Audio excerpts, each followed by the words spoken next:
Hello everyone! Welcome back to our channel. By the way, I'm Aneng. Yeah. And papunta tayo ngayon sa another destination. Saan ba tayo pupunta? Sa Chiang Mai, Thailand. Yes, pupunta kami sa Chiang Mai, Thailand ngayon. Ano bang gagawin natin doon? Elephant. Tapos yung ibang tour pinag-isipan pa natin. Kukuha tayo sa Klook, kung mag-DIY.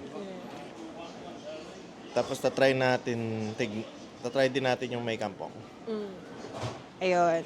Tsaka by the way guys, yung Cebu Pacific pala ngayon is may direct flight na going to Chiang Mai. So, hindi yun na kailangan mag-bus from Bangkok or mag-bus from Bangkok or train or mag-fly from Bangkok to Chiang Mai. Meron na tayong direct flight from Manila to Chiang Mai.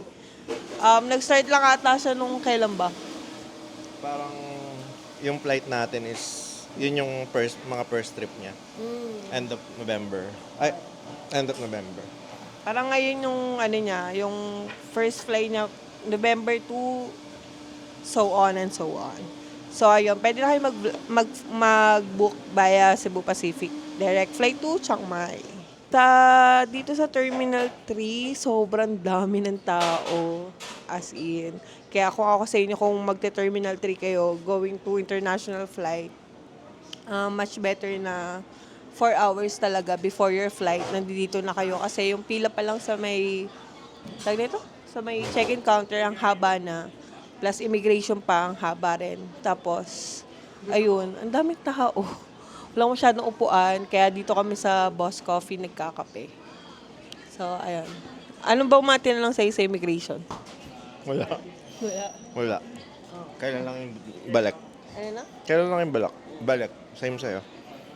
Yun, ganun din sa akin. Tinanong lang kung kailan yung balik. Tapos, tinanong kung may work ako or what, gano'n. Yun lang. Tapos, ano? Hindi ka nagkakape. Tapos, ayun. Okay na. Wala naman siyang masyadong questions or anything. Kanina lang parang may nakasabay kami na hino-hold nung immigration kasi nga parang hinahanapan sila, sobrang chismosa. Hinahanapan sila ng affidavit of support yung isang babae. Tapos wala silang mapakita. Then parang nagagalit yung IO kasi ang kausap is, di ba, kunyari ako. Tapos siya, kasama ko siya. Pupunta siya dun sa counter ng IO, which is ayaw ng IO, di ba? Kasi syempre dapat ikaw lang yung sasagot. So, ewan ko kung na-offload ba sila ate or what. So, ayun. Magkakape lang kami dito. Bye! So, what are the travel requirements for Chiang Mai, Thailand ngayong 2024 from Manila to Chiang Mai direct flight? First is yung valid passport nyo. Make sure na valid yung passport nyo up to 6 months upon date of entry ninyo. Round trip tickets and confirm booking of your accommodation. Tapos, travel tax, 1,620. Pwede nyo na siyang bayaran dito and pwede rin online. Tapos, ayun lang naman. Same lang talaga siya ng Bangkok. Kaya ever na mas gusto niya ng detailed na info about travel requirements and immigration question and answers, ganon. Panoorin niyo episode 1 namin ng Bangkok. Tapos, ito nga palang gagawin namin is per episode din. Bale, dito sa episode na ito, discuss lang namin sa inyo yung travel requirements and everything. Then, sa second episode is yung mga next namin pupuntahan para mas detailed siya. So, ayun nga guys, yung Cebu Pacific pala is nag-offer na sila ng direct flight from Manila to Chiang Mai. 3 times a week yun, every Tuesday, Thursday, and Saturday. Tapos, nabook namin tong flight ticket namin for only 17,632 for 2 packs na yun. Kasama na din yung isang 20 kilogram na check-in baggage namin, round trip na rin. So, bale ang flight ticket lang talaga is 15,432 plus 2,200 yung check-in baggage na round trip. So, total is 17,632. direct flight na yon. Hindi mo na kailangan pumunta ng Bangkok para mag-train or mag-bus going to Chiang Mai, or hindi mo na kailangan pumunta ng Bangkok tapos magpa-fly ka pa going to Chiang Mai. May direct flight na from Manila.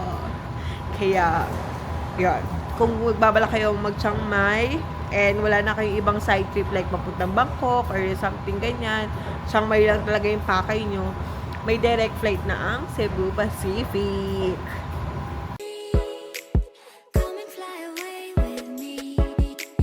Come and fly away with me.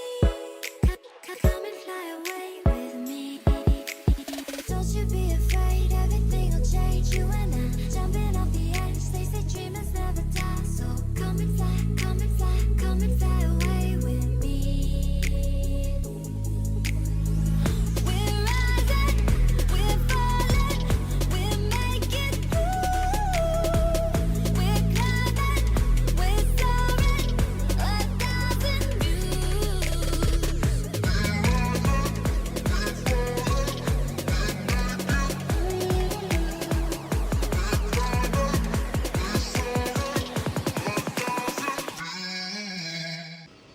Hi everyone! Karating lang namin dito sa Chiang Mai and it's anong oras na? 12:20.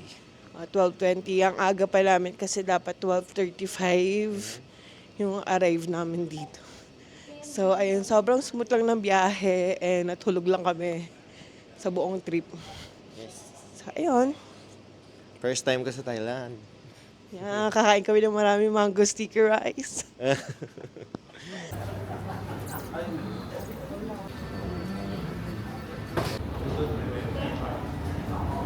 This is our baggage. So, dito kami mag-withdraw. Ayan. Try namin. Tingnan natin yung conversion rate. Yan. So, magkano withdraw mo? 15,000 baht. Baht, Para mga 25,000 pesos. So, magkano yung, ano, 220 baht? yung withdrawal fee? Oo, 220 baht. Around 370. 300 plus. Okay.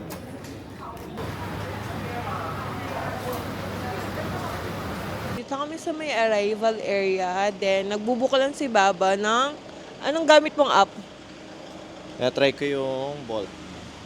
Bolt app. Kaya mag-download kayo ng Bolt app kasi tinignan namin yung rate kanina sa Grab and Bolt.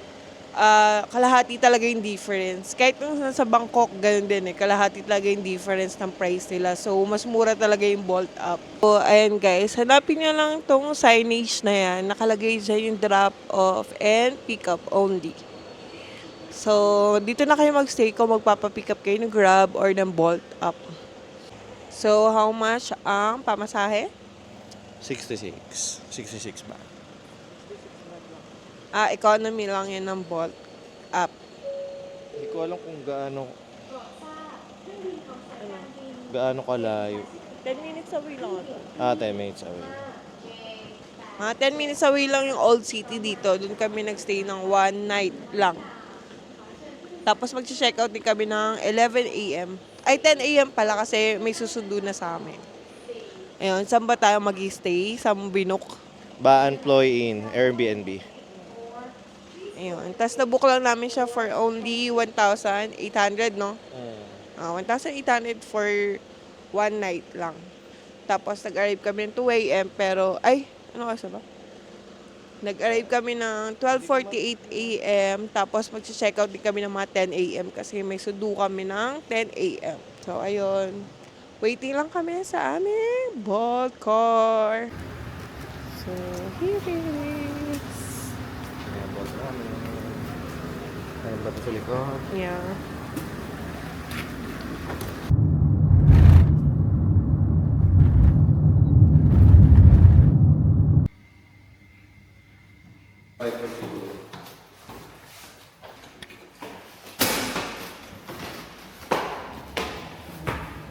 Diba? Yan ang maganda pagkasama si Baba. May tagadala tayo ng baleta.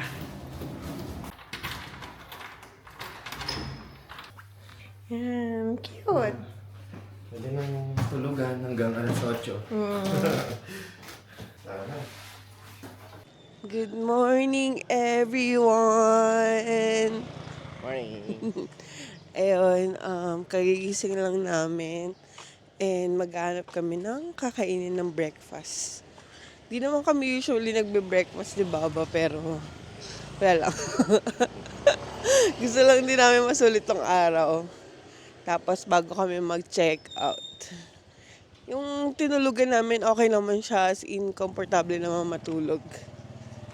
Nakapag-vlog kagabi kasi nagpahinga na kami. And, ayun lang. Punta tayo sa kung saan-saan ngayong umaga. Try namin bumili ng mga damit na susuotin namin for Elephant Sanctuary. Yan. Para bagay.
So, dito na kami sa market.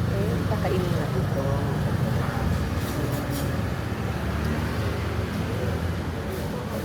Let's try that. So,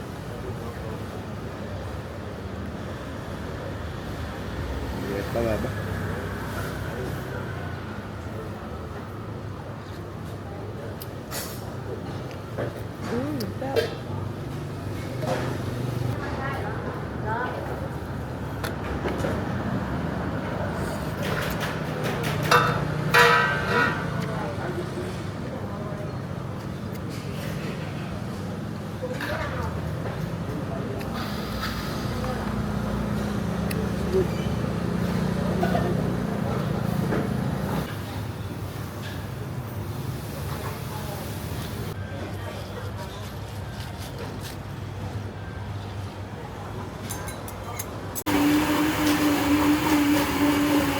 So guys, pabalik na kami ng aming Airbnb.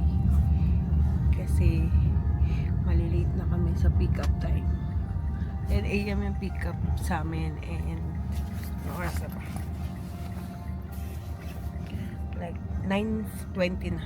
9:14. Kaya kailangan na namin magmadali. And ayun nga guys, nakauwi na kami dito sa aming Airbnb. And I must say na okay din tong location na to, itong nabook namin kasi paglabas namin, marami ng stores, marami ng mga kainan, coffee shops, and may spa. Tapos may mga bilihan na rin ng mga damit dyan. Pero kasi yung dumaan kami, sarado pa. Pero nung pabalik na kami, nag-grab kami pabalik. Nakita namin mga open na. Siguro mga nag-open yung mga store dito, mga 9 o'clock, 10 a.m., ganyan. Tapos, tawag nito, yun nga, pumunta kami ng market. Mga 30 minutes away siya dito. 30 minutes ba? Mga 25 minutes. Depende sa pacing ng lakad nyo. So, ayun, okay naman. As in, okay. Tapos, pupunta na rin kami ng Tawan Riverside. Hihintayin na namin yung magpipick up sa amin ngayon ng 10 a.m. And then, pupunta na kami doon. So, i-end ko muna yung vlog dito para yung sa Tawan Riverside is separate vlog na lang. Para mas detailed din siya. So, ayun guys. Thank you so much for watching and make sure to like and subscribe para ma-notify kayo pagka na-upload na namin yung next episode. Bye!